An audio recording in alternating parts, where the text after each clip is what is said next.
We're going to dive into a few practices, tools, tips that are working for the Sallees. We're going to talk about communication, family devotions, how do you integrate a family team and work, how this has worked for their family in terms of entertainment, and the use of hospitality for the way that their team has been developed.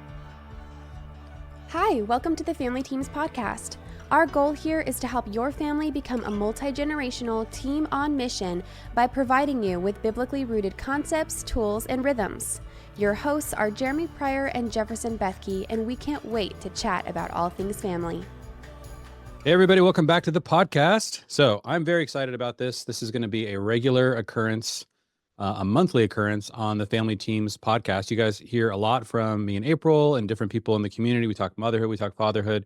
But at the end of every month, we want to release a podcast that is a conversation with a couple, a family that's been practicing this. Often these are going to be younger than me and April, so they'll probably be very relatable to you guys. And we want to just give you guys as many examples as possible. So this couple is going to both tell their story, help us really dive into a topic, but they're also going to jump on to a call in the Family Teams Accelerator and do a coaching call, a community coaching call as a part of that program. So if you guys are interested, head over to familyteams.com and check out the accelerator. And so that's going to be launching the first topic, which is just this big picture topic of like, how do you become a team? And so that's going to be happening in the month of February. So if you want to join us and be a part of that, the first week we give you guys a playbook. The second week we have a community coach, in this case, the Sallees, who I'm going to introduce you to in a second. We give you guys a special kind of exclusive tutorial video. And then we do a town hall with me, April, and maybe some of our other family members, and just kind of hit Q&A, whatever you guys need. So we just want to help you guys accelerate this process of becoming a part of a family team, this transformation from like individual to team. And so we want to start right here, like with what is it that really causes that to happen? So I'm super excited to be joined today by Nate and Katelyn Sallee. Thank you guys so much for jumping on here today. Absolutely. Yeah. I'm just excited that we're young. Like you just said. That's right. Nate does look a little gray. He's I got plenty of gray, but I'm young at heart still. That's right. That's right. Younger than us, at least. And it's awesome. I mean, Nate and Katelyn, you guys have been hanging around Family Teams ideas for about how long? Really, yeah, going all the way back to the beginning of our marriage. We went to one of the OG or the original Family Teams retreats in Cincinnati. That was very impactful for us. We were just newlyweds at that point. No kids. And leaving that, we just really caught a renewed vision for our family being a team. We've been part of sports teams our whole life. And really, that was kind of beginning of our having kids journey. Kind of began. We had a real 13 years. We've been married 13 years. Mm-hmm. That's what I'm saying. Yeah. So 13 and a half years ago, it was really right in there, right a dozen years ago. Yeah. It was. And we've had the privilege of being around a lot of other families who do this well. And so kind of learning from people around us too. So it's been a real blessing. Man, so cool. Yeah. So you guys are going to meet a lot of folks from Cincinnati. We'll also get people from elsewhere, but the Cincinnati, Northern Kentucky area. And both Nate and Katelyn, they are part of Fellowship of Christian Athletes, right? FCA. And so this is what I really am excited about. Like one of the reasons why I asked them to do this particular theme with us is team is like such a critical part of just everything they do in their lives. They're both like, they both coach, they both get really involved in team sports. And so I wanted them to first just tell their story a little bit. And then they have a kind of a series of tools or tips that have been really impactful for them. So stick around, and definitely want you guys to hear those. Those are going to be really, really helpful as you think about this transformation from just thinking, okay, we're just, a family's just a group of individuals that just kind of hangs out, a few times a week, to like, no, we're trying to actually construct a team that can do things together. And so, yeah, first of all, Nate, Katelyn, if you guys would describe a little bit about kind of the journey. So 13 years ago, you started hearing these ideas. Yeah, kind of take us from there. What happened and how did, and tell us, maybe introduce your family too. Just let people know who's on your team, and then tell us, how you became more of a team. Yeah, so it kind of goes all the way back to we separately grew up in faithful families that also love sports, and we both found our ways to Morehead State University as athletes. Katelyn was 1 year ahead of me, and her second year of college, she started this thing called FCA, Fellowship of Christian Athletes. And when I was a freshman, I showed up, and that's how we initially met. So there's always like this connection around faith and sport, and it was very, very meaningful to us. And then we finished through college. I ended up going to graduate school here in Cincinnati. She's from Northern Kentucky originally, so we kind of got married, planted roots down here. I was a youth pastor at a church and was simultaneously getting exposed to some family teams events and different things, and also went to a conference called the D6 conference, which is based around Deuteronomy 6, that the law is to be impressed on your hearts, and then you impress them on your children. So I was just from different angles. I was like, man, one of the best teams you're ever going to have is your marriage and your family. And then we began the journey of having kids. And then after about 3.5 years of youth ministry, we came on staff with Fellowship of Christian Athletes, just are in the middle of our 10th year there, and have still been trying to figure that out. How do we continue to really prioritize our family team as we interact with all these other teams in our world? Anything you want to add to that? Yeah, without doing a deep dive into our entire testimony, because that's another podcast. I would just say, in college, we both experienced a significant season of drought spiritually. We were removed completely from faith communities where we had been enveloped in that in our young life, in our younger life. And so when we got to school, struggled, by the grace of God, kind of got called back into living on purpose and living on mission. That was really through the team, the vehicle of FCA. And so I think even just from that point, like, we recognized we need to be on a good team. I was on a volleyball team, he was on a baseball team. They served their purposes. But in terms of shaping my life, that wasn't the team I needed to be on. And so finding like-minded people, being on a community that was going to be striving after God's just holiness and after kind of being kingdom minded, that was important for us, and really the root of our marriage. And so we didn't start an FCA right away in our career, but it's just really sweet how God brought that back, because that was where we both kind of came into relationship together. And then I would just add just a little bit more about kind of me as a mom. So I had a degree in education. So I was a high school math teacher and taught at a few different schools in the area. Early in marriage, really only 3 years. And when we had our first son, really had to wrestle with that, and decided to ultimately stay home, but started coaching. So kind of a weird, most people stop coaching when they have babies, and I started doing it. And so that was a wild ride, but really good for my heart to have a ton of influence in my home. I was with my kids all day long, but at night for a couple hours, I could go and operate in giftings that brought a lot of life and a lot of fruit around us. And so really from the time our kids were little bitty, they were in a gym, and we always have considered coaching ministry. So I wasn't actually on staff with FCA with him fully. I was his wife, which is always a partnership. But 5 years ago, I joined staff, and it's been really sweet to continue seeing our kids kind of hop into that. Yeah. Even back in the youth ministry days, I would always not want to overwhelm her, but want to invite her into as many environments as possible. Hey, even bring the pumpkin seat, the car seat with the baby, and then if the things go sideways, you can dip out if you need to. But from the very beginning, we're like, as much as we can do together, we want to be together. Yeah. So good. Yeah, one of the things I love about your guys' story is this. A lot of times when you have really young kids, people like babies, a lot of people ask us, what can we do to really prepare to be great leaders of our team? And I can think of almost nothing better than coaching a sports team, like what you guys have been doing. And I think that just really prepares you well for like this lifelong team you get to coach. So let everybody know what kids' ages right now. Yeah. Oh, sorry. So we have Truett, Evelyn, and Sunny. So we have boy, girl, boy, and we're now at 11, 9, and 7. So we said we were on the 2-year subscription there for a little while. Really sweet season right now with them. Mhm. Awesome. Oh man, I love that. Those are great ages for doing all the team stuff. So this is perfect. Sweet. Well, we're going to dive into a few kind of practices, tools, tips that are working for the Sallees. So we're going to talk about communication, family devotions, like how do you integrate like a family team and work, how this has worked for their family in terms of entertainment, and their use of hospitality for the way that their team has been developed. So we're going to kind of blast through these things. I want to give you guys some really insights. This also gives you guys real handles. For those of you guys in the accelerator, if there's something you want to like double click on and go deep into, you got lots of questions for the Sallees. How did you do that? I need more detail. That's why we do the coaching call, which is going to happen the second week of February. I think we already have that planned for, what is it, Tuesday? Do you guys know the date of that call?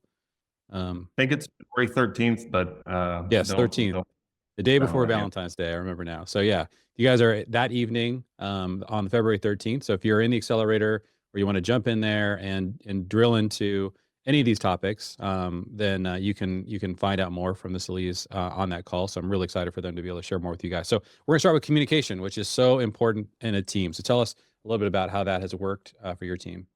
Yeah. Well, first, I love that these tools are here. We talk a lot about I'm the wow and he's the how in our marriage. And so we need both. Awesome. And if you did, like you said, giving handles, giving some context for like, man, I have this vision. I'm deeply believing it, but now what? Communication, I think we wanted to talk about first because it really covers a lot of this. Like if we aren't believing, it starts with the belief. If I don't believe that I'm on your team, if I don't believe that that when you win, I win, and when you lose, I lose, then you begin to attack, you begin to combat, begin to, in conversation and in communication, use tools that are just weaponized. And I think that is one of the things that God has so generously taught us being in the sport community, is that as a coach, I can so quickly see who is the person on the team that's being selfish and how does that affect the greater good and the outcome. And so we address those things really quickly. And so in a marriage, it's no different. I remember it was probably 3 or 4 years in when I tend to be quicker on my feet and a little bit more aggressive. And he is kind and gentle and thoughtful and needs some time and space to think. And so when we would get into more heated conversations, I could win. And I could be abusive in that because I could just kind of pin him in a corner. And there was a moment that, well, the Lord really showed me that I needed to repent. And I really just saw that I had hurt him. I was hurting him. And this man that I love, that I had vowed to be quick to forgive, I was finding ways to win. And God, in his grace, showed me that I'm losing. When I win and he loses, we lose. And so I think for us, communication, that's the beginning. I would just like to start there. Yeah, for sure. And just like language matters. It's one of the things that just happens on a daily basis. You don't have to schedule it, but it's like as we change on how we talk about it. And then just seeing, when you have a problem arise, you can see the other person as the problem to solve. Or I guess the picture we got is like, if we can both recognize that as a team, we need to deal with this issue, then we could almost come alongside and then look at the issue out in front of us and like attack that together instead of attacking each other. That was a huge shift in like, hey, I'm for you. I'm on your team. I'm not trying to agitate this thing. Let's get on the same side and let's attack whatever we need to attack. And that just changes the tone of everything. It changes the heart behind what we're going. Yeah. We have a common enemy, like as believers, it's like the enemy wants us to think it's each other, and it's just not. It's not in anything. And so I think that's really important that we believe we're on the same team. We see our common enemy. And then I would say for me, I've learned to not equate your readiness to communicate with your love for me. So I would want it to happen now, always now. And when he wasn't quite ready or hadn't processed, in his wisdom, he's like, we can do it now, but it's going to go poorly. I don't feel equipped. And so I understand you need some time. Even last night, we were having a conversation about weighing some things in our life. And it's like, hey, I understand this is a big conversation. I just want you to know I'm going to need to talk about it soon. So go ahead and start processing that. Like I've just learned to kind of give you a little bit of a, hey, this is coming. And I'm going to expect it to be great, but it gives him kind of a head start to prepare. And I'm not trying to catch him, on his heels. Yeah. And the final piece of that would just be using the language Team Sallee. We went to a family camp recently, and we even made shirts with Team Sallee, and we all had, kind of nicknames on the back, and just having that idea, like as our kids know, like, oh, when I play a sport, I have a role and I have a position and I'm a valued member of this team. I want them to feel that as much, if not more, on our team, that each kid knows like, hey, you're all individuals. You all have different roles, different positions, but you're a valued part of this team. Yeah. And that can apply to a lot of different things. Yeah. We also said, speaking to kids, we want our kids to watch us work through hard things. They don't get to see everything. They're not always behind the curtain. But they are, there are many times we're in the van and we're going to talk through things, and they're going to see what it looks like to set the problem in front of us, talk about it. Because if I'm going to expect them to also create a healthy team, they have to know how to do the hard things. And it would be really selfish to not show them that. Very cool. Awesome. One of the things I love about what you guys have done, and I don't think I've heard this theme anywhere else. This whole idea of like, we need to be okay losing together. What you said, Katelyn, about like, look, there's no such thing in a family team as one person winning and the other person losing. Either we all win or we all lose. That is such a incredible insight. I think it's so helpful. You can see that on a team when you're coaching a team and you got an individual player who's just like, well, I crushed it, even though we lost the game. It's like Yeah. you realize, no, that's not how this works, right? But a lot of people don't apply that to the family. So, man, that's so helpful. I think just getting into that mentality, talking that way. So, thank you guys so much for sharing that. So super helpful. All right, family devo. People ask us all the time, like, how do we get the Bible, the Scripture, more into our family team? How does that work? So, tell us a little bit about how you guys do that. Yeah, it started with our first kid, Truett, and we were given the Jesus Storybook Bible, which is an incredible resource. We would highly recommend that. We even have given that to college athletes who were just trying to get their brain around the big story of God. Went through Story Form Life, and it was kind of a great like kid version of that. Like, how do you get the big picture going? That started out, but I mean, it was sloppy. I mean, he was 3 or 4 at that time. He was wiggly. Just getting 3 or 4 minutes reading through the story sometimes was difficult. So really, you get to set the expectations low, especially if you have littles. But it was honestly more for us building that habit than it was for him at that point. I think the really early days, and then we just tried to find resources that can be quick but meaningful. So we've gone through multiple devos that are like by Luli Giglio that can be. They'll have these like fun facts about science or whatever, but they're always tied into a verse of scripture. There's always a prayer at the end. And just try to, regardless of our own individual studies or reading plans, we always want to have a moment where it's like, hey, we're all in this together. We're all on day 37 of this thing together. We're still journeying together through it. And then we can celebrate when we're done with it. Try to have some time like that. And we bless them at the end of each night before bedtime, which can be a little crazy. So it's just a good centering for all of us. Yeah. Yeah. I don't think we're not at the place. And I think we've grown more in giving ourselves grace. I think earlier on when we were watching families way ahead of us, both probably in spiritual maturity and in age, that we were trying to mimic the exact thing they were doing. And it was like, this is terrible. This is not fruitful. I'm gonna, and so what we had to learn is being adaptable, being flexible, and kind of leaning in, like, what is something that's going to speak to them? Like this book we found, there's a series, it's our third one. It's all about God and science. And so my kids lean a little nerdy and they're like, we love to learn. And so we get to see how God it plays into the world. And like, there's always a scripture. There's always a takeaway. There's always a prayer. Our kids are all now reading. They're at the age where they're all reading. And so they get really excited to take ownership of each night. And it's like, hey, who's reading tonight? And they kind of have a plan. Sometimes they fight over that, which is always great. We're like going into Bible study, fighting over who gets to read. Like, but still, like, they're engaged and they want to do it. And then we do have just some memory verse things that we've actually kind of like bought into, like a plan that sends us tattoos that our whole family is wearing the same scripture tattoo for Really? a couple of weeks. That's awesome. Yeah. What is that? Do you know the name of who does that? It's called Dwell Differently. Okay. And so you get a package subscription. So we get like, I don't know, it's like 12 to 15 tattoos for that month. Mhm. And so you can probably, if you don't scrub it off, that thing can be on for 2 weeks. And so even our 7-year-old wears a tattoo every day at school and he can tell you the verse. So we've been hit or miss. There have been months that we've been like, that's been kind of off to the side and we're focusing on something else. But Now we're back. We've got to do a little catch up, but then we'll just like throw it on our forearm and it's the first letter of each word of the verse. So it kind of helps you.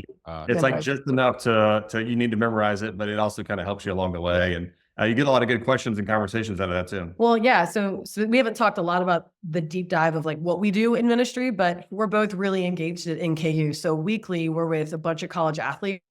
And so when we have our big huddle thing, we're teaching and we got we're all tatted up. I've had people come up to me like, oh, whoa, did you get a tattoo? I'm like, kinda, but they see my kids and they have them. And it's just really cool. Like our college kids, and I'll talk more about this later, but our college kids are seeing, well, your whole family is doing this. Yes. And then they'll come up to our kids, checking in. Hey, do you know your Bible verse for the week? Like, it's just been really sweet to kind of share that. Yeah. And when a 7-year-old's able to say like, be patient in affliction and be thankful and pray. It's just like this thing and they love it. It's awesome. Yes. Oh man, that's so good. Because you can see how, that the youngest could reinforce things that God's trying to speak to, their parents about just through memorizing. And Awesome. Those are great resources. I think what you're saying, Katelyn, too, about just look, you got to do what works for your family. You know, you might see some other family, they might do some crazy thing, whatever. So these are great resources. Jesus Storybook Bible. I think Luke Giglio's thing's called, is it Indescribable? Is that the name of the That's the first one. The one we're doing is Explore the Wonder Mhm. now. Explore I the think there's Wonder? even How Great Is Okay. Our God or something, the other Yeah. title. So Praise our multiple God. titles. Okay. And then the tattoo thing was, you say dwell differently? Is that what? Okay. Yes. And one more thought. This is a little bit fresh and new for us. And it wasn't even something that we planned. This is more of those, your kids are things are more caught than taught. Like sometimes we have to be we want to be intentional. And those are really cool things. But then sometimes just as we're operating, as we feel God has called us as individuals to operate, our kids are catching things, right? And so my mom growing up, every day I saw her reading her Bible in the morning. My mom still to this day reads her Bible through the year, every year. It's always been so impressive and so encouraging to me. And so, and intimidating at times. and too. intimidating. I That's was a like, lot, I yes. wasn't there for a long time. You know, I know my way sort of around the Bible, but I hadn't read through the Bible fully until like 3 years ago. And so anyway, I started doing a plan called the Bible Recap, which is an incredible tool for you as individuals. But I think as a family, it's been interesting for us because Truett, my oldest, loves to read. He's always been a super self-starter. Read The Purpose Driven Life and journaled on it. Like he's just different. Like we didn't make him like that. Like God, Right. you know, and I'm just like, oh, I need to be in my Bible because Truett's keeping, you know, and so he started doing the Bible recap and he just got through the whole Old Testament. So that's not as much of a family thing, but it just to show like, do some things together, but just as you are walking with the Lord, as you are being disciplined in things, like, don't be afraid to invite your kids into that.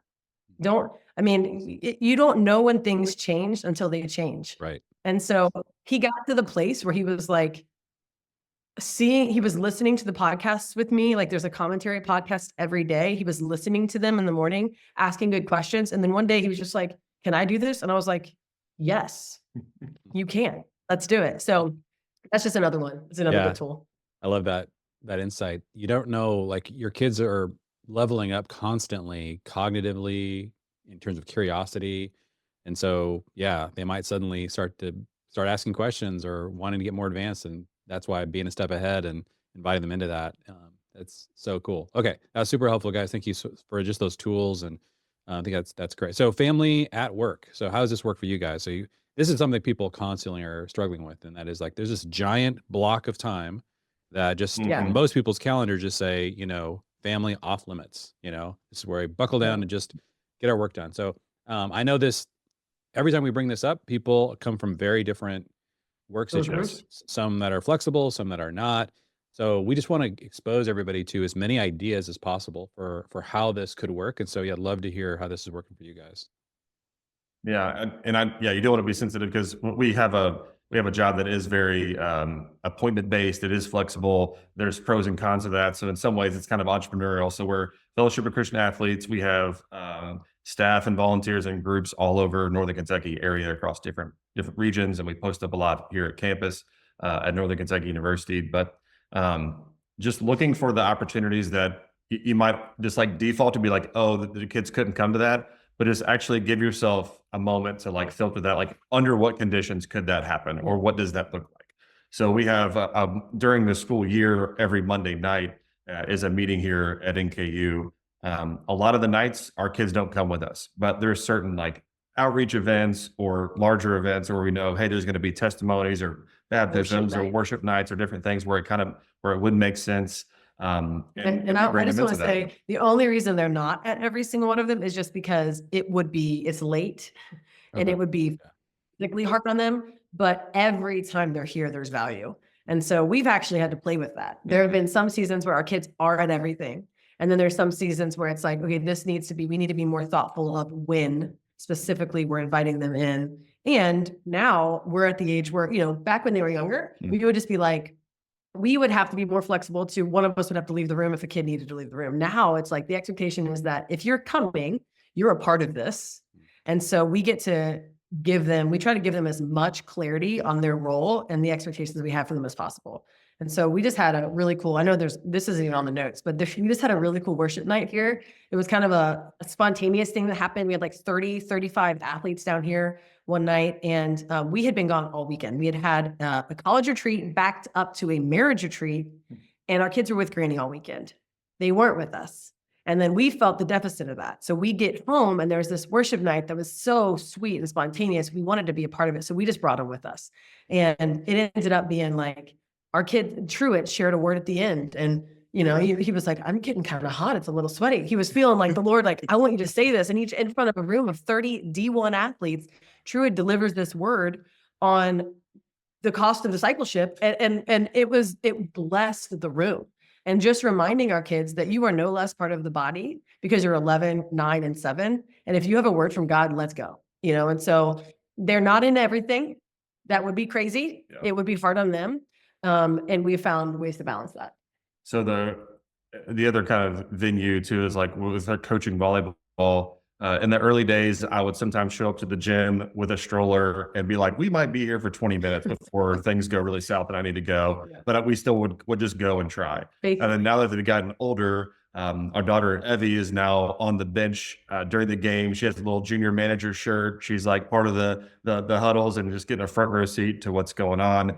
I think it's a check for everybody on the bench, honestly, like just attitudes and everything as well. But then the boys are behind, we sit behind her bench on purpose in support and cheering her on, but trying to find ways to, hey, if we're going to do this, then we're going to do it. And so I've been invited to speak to her team, to share in that. And they, we have them over to our house a couple of times a year at least. So they get to see a marriage and a family, that picture, which again, the whole cop more than top thing. So just having that lens, like the value of somebody that's looking to you for a picture of maybe something they didn't have or something they would want to have. Mm-hmm. I think those volumes. So just maximizing those opportunities. And I know a lot of jobs aren't conducive to that, but just finding those pockets, whether it's lunchtime or, the drive, the drive time, like that. And going back to the D6 thing, instead of walking along the road, like time in the car can be so precious for those organic conversations and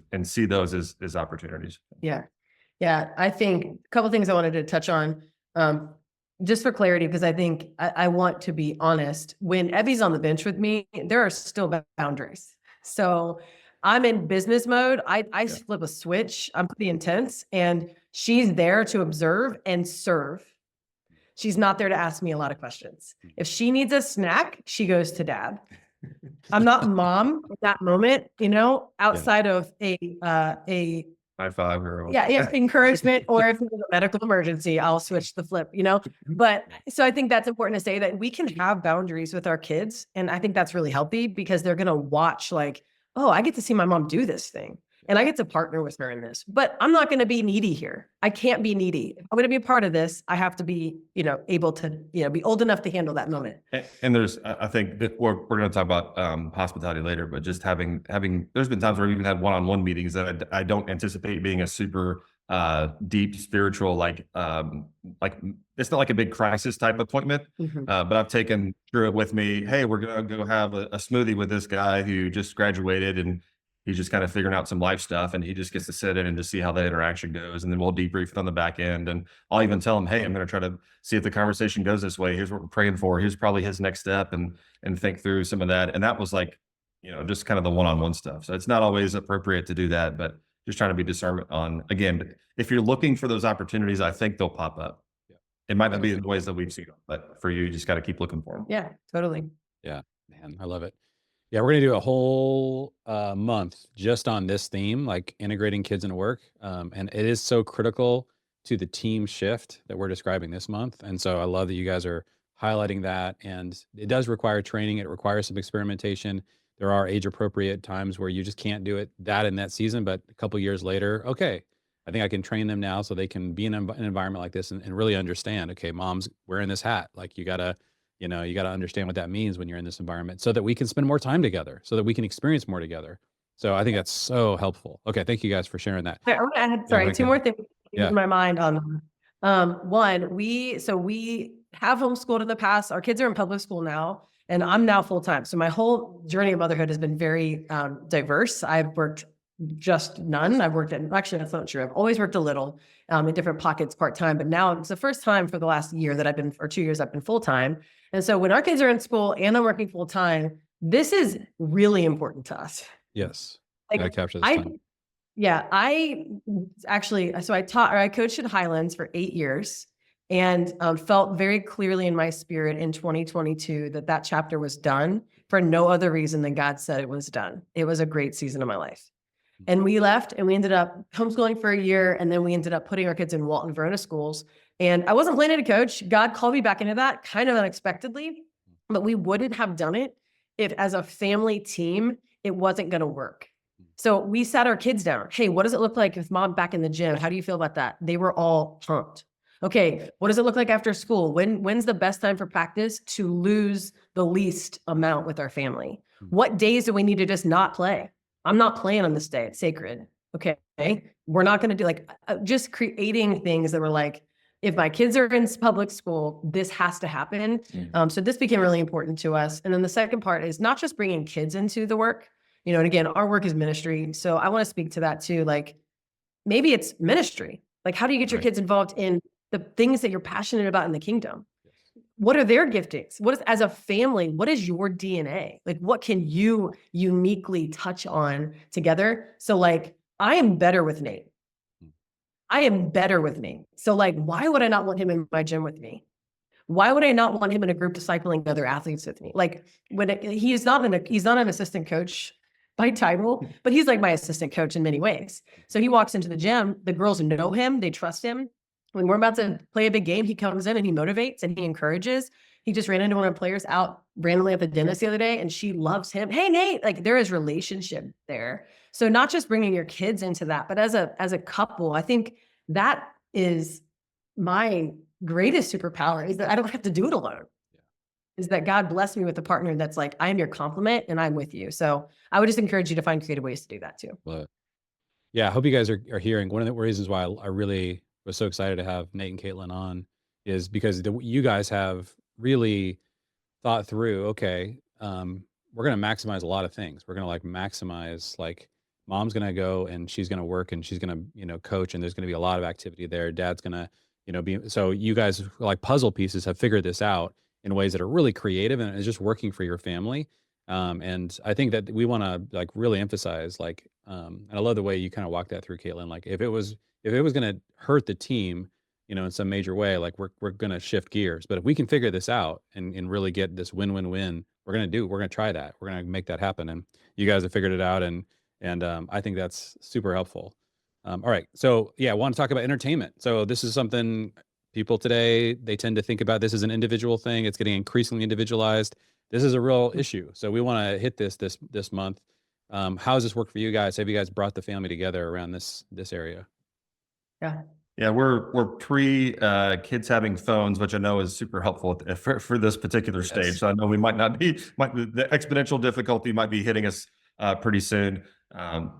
But if I won't take your thunder on this, but if our kids, we have, screens are in our house. Right. If our kids had unlimited access to screens, they would sit on them. Yeah. That is true of our family. Right. Like if they had unlimited access, they would sit on them at all times because we have it. No doubt. Yeah, with the Switch and the different things like that. So entertainment, a couple of big things we've discovered. We somehow, by God's grace, have found a YouTube channel that has tons of content, and they also have an app now. It's Dude Perfect. They're one of the top YouTube people, but they have their videos plus an app that has other vetted content. And for whatever reason, from 7 up to 37, we can all sit around and we're all good. There's no fighting. If we're throwing Dude Perfect on, everybody's in, and we can enjoy that together. And they've now even done a tour that we've been to one of their tours before in person. It was in Columbus, Ohio. And it's a bunch of goofy stuff, trick shots. It's just a lot of good, clean fun. It's not constantly faith programming. They're openly Christians, but yeah. But at the very end, they said, hey, if you need to go ahead. But if you want to stick around, we'll share our stories. And the main Dude Perfect guy sits there, shares his testimony, and lays out the gospel. And this is incredible because they've watched hours and hours of these guys and had an affinity for these guys and see them as role models.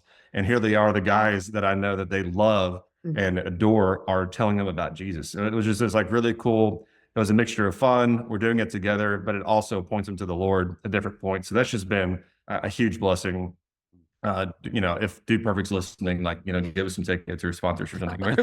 We're all in it. So that's one. And then just we put sporting events down in our notes, and that's mainly like the Bengals just recently had just a really awesome run going to the Super Bowl, and they've just been like very relevant. There's kind of a buzz, and just kind of leaning into that, like watching games as a team, like getting jerseys, and so just some of the local teams, Reds, Bengals, things like that. And then supporting our athletes here at NKU has been a really cool thing that we can do together. It's not always one of us just going out and doing something, or dad's just vegging out watching football all day, just like whatever is on. It's like, no, if there's a Bengals game as a team, we're going to support the Bengals, and we're going to do that together and have snacks and make it fun. So, yeah. I would just add to that too, specifically when I think about like Dude Perfect and other channels like that. Who are we letting our kids have as heroes? Are we thinking that through? People that they are watching and studying, like, who are their heroes? And do we want them to see more of their life? And so when we found that, and actually Dude Perfect now has their own app that has other, I think you just said that, has other content. So there's been other channels we found that if we're going to do this, if we're going to give screen time as a family, let's watch that and celebrate these cool guys together. And it's spurring on good conversations. It's things that we are teaching, but they're seeing heroes say. It's different. It just hits a kid different when they're hearing it from different places in their life. And then the sporting events, those things aren't inherently godly. They're not like we're going to every Bengals game and God is being on display, but there is something really precious about shared experiences and caring about something together and being like, yeah, this is exciting, so. And we'll also break down, like, we know who the strong believers are on the team. We'll root for them. we'll say, hey, that's probably not a great way to respond if somebody does something really stupid. We'll even talk through, most of the time we're just meeting the commercials, but if a dumb commercial comes on, we'll like even process as that a family's like, oh, what are they trying to sell you there? Or what lie is that? And so we still try to even take Bengals games and make the most of the opportunity. Yeah. Right on. Very good.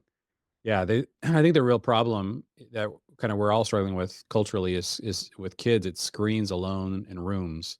It's just not good. And that just takes over their lives. What's that? Yeah. I said that's what they're watching is discipling them. Like, we're always getting discipled by something. Yes. And I think we forget the same impact of intentional discipleship also happens with unintentional discipleship of just the random. I've heard somebody call it it's almost like the roulette. Like, you're just scrolling, you're just doom scrolling, and you have no idea what's coming on that next swipe up. That's right. So dangerous. Yeah. But the portals just like come into your house and you have no idea what's going on and how it's shaping your kids. And so, to really counter that, there are people who just like, say zero media. But I think that oftentimes if you can find something as a family to really enjoy, get behind, and it could actually build this sort of team culture. We've certainly found that with certain media has actually really blessed our family. So I love that you guys have done that. And I think that's a really powerful tool to figure out. Excellent. Cool. We got one more, hospitality. Tell us how this works for you guys. Yeah. So we feel like we've seen it modeled. We've experienced it over the years through family and friends that have really done it well and tried to walk this journey years ahead of us. But the power of inviting somebody into your home, it's your space, so you get to own the boundaries and what's going on, but to be able to be a kingdom outpost for other people and inviting them in, they get to see an imperfect but peaceful home, one that's working together. One of the ways we involve the kids is they're going to be our welcoming committee when people come over at the door. Sometimes they'll even have made, if we're doing like a Shabbat dinner or something, they'll make name cards, and we'll like preset the names at the plates, and they'll know that we're coming. And hey, this is a way, this in the same way we go out and do a Bible study somewhere, having people in our home is ministry. And we have, Bibles on our mantle that all mean something. I have one from a distant relative that's this huge Bible that used to be in this church opened up. And then there's one that my dad gave me, another one above that, and just trying to create, an experience more than just like, hey, come over and have dinner. And we feel this pressure to entertain you the whole time. It's like, hey, we're living our life and we want to invite you into our life. in an intentional way. And we love meaningful conversation. So going after that, asking the kids to share, and we're constantly asking the kids to see if they would be willing to pray. Sometimes they do, sometimes they don't. Usually it depends on the number of people we have over. But to say, hey, you have a job in this, and this is a way that we can bless other people. We want our home to be, again, just like that kingdom outpost. Yeah. I would just add, I wouldn't necessarily prescribe that you should care if your house is clean or not when people come over. I do care. I'm just going to admit it. I want my house to be tidy. But what we have learned is if I'm doing that alone, I get rampagey. I get in tornado clean mode of get out of the way. That's not the heart I want when I'm about to enter into hospitality. And so to counter that, because again, I just want to make sure this is heard really loud and clear that anything good we've come to, it's probably come through failure and through doing it wrong. And so 35 times doing it wrong. Yeah. So if I don't know. So even just that, having our kids go, hey, and you've had to help me with this too, so that I'm not demanding help, but that you're hey, we're not helping mom. That's the wrong language. Yes.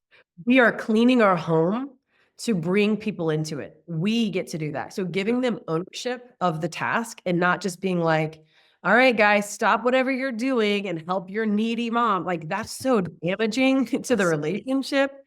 It's so damaging to their perspective of, why would I even want to bring people over here? And so I think that's been something we've recently. And we can almost use that. We haven't used this language before, but just kind of hit me in the same way that we would get ready for a game. Mm-hmm. It's this is the game. People are coming over, and as a team, we need to have a pregame. We got to get together. We have to get ready and prepare for the game that's about to happen tonight. It just happens to be people coming over. And we let our kids, again, this is age appropriate. We wouldn't have done this when they were in diapers, but we let our kids into the why of a night a little bit more now than we used to. So if we have, we had our core team for NKU. So we had it was half the core team come over, 6 or 7 kids came over for dinner the other night. What is the why? We lay it out. Hey guys, just so you know, we're going to spend, before anyone gets here, we're sitting down with our kids saying, hey, we're just going to be talking with them for about the first 30 minutes, just kind of catching up on life. Then we're going to jump into some teaching time. And we would love for you guys to be a part of that. If you're feeling up for that, if you're feeling like you have the energy to be a part of that, great. If not, we're going to find something else for you to do in another part of the house, but we're not going to be disruptive. This is our goal. And so I think that's been helpful so that they're not what can I do now? What can I do now? They're not, there's just clarity on it. Right. And I think just different seasons of life have been different too. You have to fight for ways. It might be life-giving for you to cook this, 2-3 course meal for people when they come over. Or we've also just gone to Costco and gotten a rotisserie chicken and some Caesar salad and called it good for that night. Yeah. Different parts of life, just find what, it doesn't have to be this grand experience. I just want to lower the bar for what you think it has to be for it to be a big deal, because people are going to feel loved and cared for because of the relationship, less about the tangible things you're giving them. And final thought for me, and you can wrap it up on this, but I was told years ago by a guy I had discipled for 2 or 3 years, and the line I'll never forget. He's like, Nate, I've heard you share probably 100 messages in my time, as a part of this ministry, but I got to tell you, the times you've allowed me into your home has been the most impactful, because I've seen a picture of your marriage. I've seen a picture of how you parent, and I know you're not perfect, but you've given me just, a visual aid of what it could be when I get married. And I've just never forgotten that. And just want to invite people, give them access. Master Plan of Evangelism, one of the best books ever. It kind of lays that out. Yeah. Yeah. We have a couple, even, I'm not going to say their names, but we wrote their names on here, people who have spoken that directly to us. We're in college ministry a lot. So we're in this really sweet, it's so important to me to look at young people who aren't married yet and give them a picture of what it should be. When they're coming from broken homes, maybe they're new to Christ, they don't even know how to walk out their own faith, much less build a family around that. And so, we need to be living on mission out loud. I would encourage you, have your peers over, have friends, have your community over 100%, but invite people that are outside of that box. Invite people that are different than you. Invite younger people into your home. They need to see, they can get a great meal somewhere else, but what are they going to learn from your family? What are they going to feel? I mean, I have a woman who Just recently, like I was going through some stuff and I needed to process with a friend and a mentor, and she just brought me in and just made me feel loved in her space. Like it didn't take a lot. It just took time. And so just find ways to do that as a family. So good. I love it. Yeah. Like you said, I think at the beginning, Nate, the house is a forward operating outpost of the kingdom of God. And if you want to experience the kind of total integrated sort of team ministry, then do it in your home with your kids. But you have to do this kind of coaching. I love you guys describing kind of that pre-game, locker room rally talk. Hey guys, this is what we're doing. This is the vision. This is how it works. And Katelyn, calling out that there's probably one of my greatest pet peeves is that phrase, like everything that the family does is helping mom. Oh man, that kills me. It's like, and I think that because I think there is a sense of that, because it's like, oh yeah, in our culture, it's just, the only person who cares about the family as a whole is mom. And so anything that we do as a family is helping mom. Man, that's just so toxic. So yeah, no, this is about us. This is our team, and getting in there and casting that larger vision and saying, getting that buy-in from your kids, so that it isn't about just one member of the family or another individual activity. No, that's what this whole month is about, is really making sure that we're all understanding that God designed this family to be a team, and our language and our actions have got to reflect that transition. And this is tough. And this is why we want to give you guys all these handles. And this is super helpful. So yeah, just to reiterate, you guys who are listening to this, if you want to jump in the accelerator, the actual cart is going to close at the end of January. So if you're hearing this, I think you probably have about, maybe 24 hours left. If you missed the accelerator this month, jump on next month. We're going to do an incredible month on the romantic partnership, which is really how to craft like date nights, how to have team meetings as a couple.